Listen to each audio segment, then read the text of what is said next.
A'udhu billahi minash shaitanir rajim. Bismillahir rahmanir rahim. I seek refuge in Allah from the outcast shaitan. Bismillahir rahmanir rahim. In the name of Allah, most gracious and most merciful. Salamun alaikum, dear Muslim believers. In today's video, I would like to tell the true translation of the most famous verse of the glorious Quran, Surah 33, chapter number 33, Surah Al-Ahzab, verse number 56. Inna Allaha wa malaikatahu yusalluna ala nabi ya ayyuhallazina amanu sallu alayhi wa sallimu taslima. Surely Allah and His angels support the Prophet. O you who acknowledge, support him and submit in full submission. This is the correct translation of this verse. This verse has been wrongly translated by some evil scholars of Islam as surely Allah and His angels bless the Prophet. O you who acknowledge, bless him too and greet him with peace. This is the wrong translation of this verse, because of which many traditional Muslims are madly reciting a fabricated Durood Ibrahim created by some evil scholars of Islam.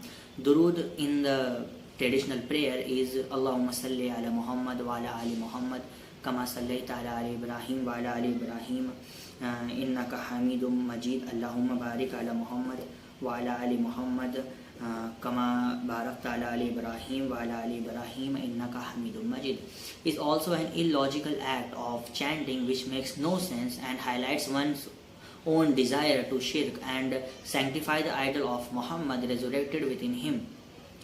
How can Muhammad not be blessed when Muhammad is descended?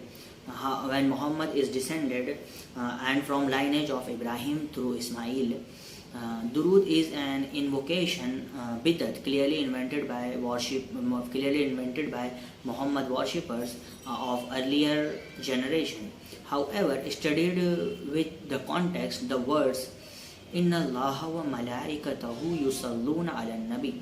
Surely Allah and His angels yusalluna ala nabi, support the Prophet.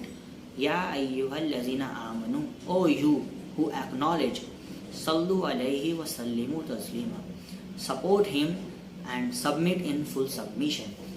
So this was however, studied with the context, the verse clearly demands an action of support for a living prophet rather than utterance of flatter for a dead idols.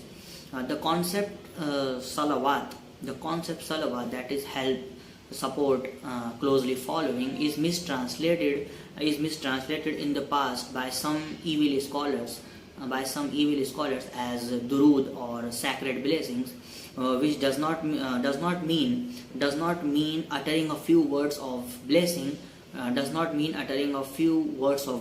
after a dead idol's name or reciting a dua for a certain number of time.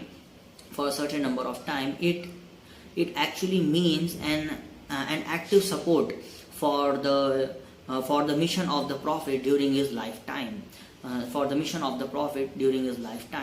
The point of this video is not to offend anyone's faith, but to expose the falsehood, so truth can prevail in the light of the Quran. Quran never instructs us to recite these types of fabricated durood. Inshallah, we'll see you next time. Salam.